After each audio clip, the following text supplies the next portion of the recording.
بسم اللہ الرحمن الرحیم۔ السلام علیکم پیارے دوستو، آج کا ہمارا موضوع ایک بڑھیا کا قرآن مجید سے عشق۔ اس سے پہلے آپ سے گزارش ہے کہ ہمارے چینل کو سبسکرائب کریں اور ویڈیو کو لائک کریں، شکریہ۔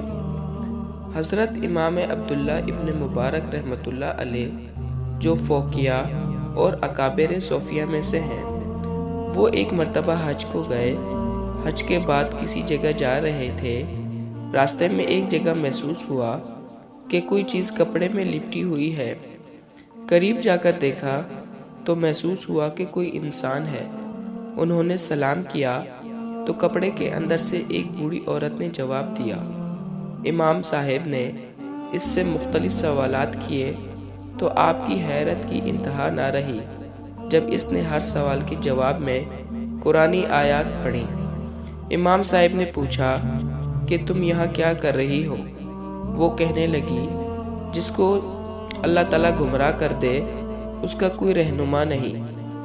امام صاحب نے سمجھ لیا کہ یہ راستہ بھٹک گئی ہے، اس لیے پوچھا، کہاں جانا چاہتی ہو؟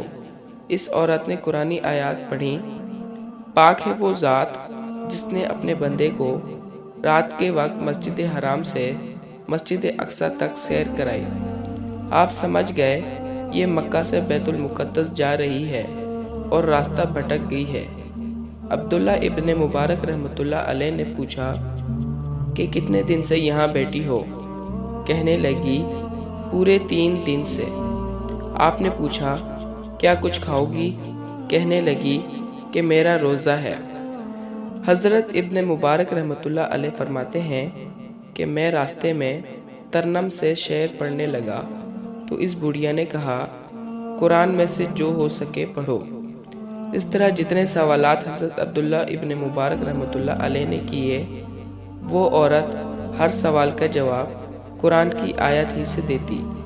جب وہ اس کے بیٹوں کے پاس اس کو لے گئے تو ان سے پوچھا، کیا تمہاری ماں وہ قرآن کے سوا کچھ نہیں بولتی؟ تو اس کے بیٹوں نے بتایا کہ ہماری ماں نے عہد کیا ہے کہ قرآن کے سوا کچھ نہیں بولوں گی، اور یہی حالت ان کی 40 سال سے ہے۔ کیا عشق محبت ہے قرآن سے؟ اس طرح قرآن سے محبت ہو، یہ قرآن کا دوسرا حق ہے۔ سبحان اللہ۔ اللہ تعالی ہم سب کو اس پر عمل کرنے کی توفیق عطا فرمائے، آمین یا رب العالمین۔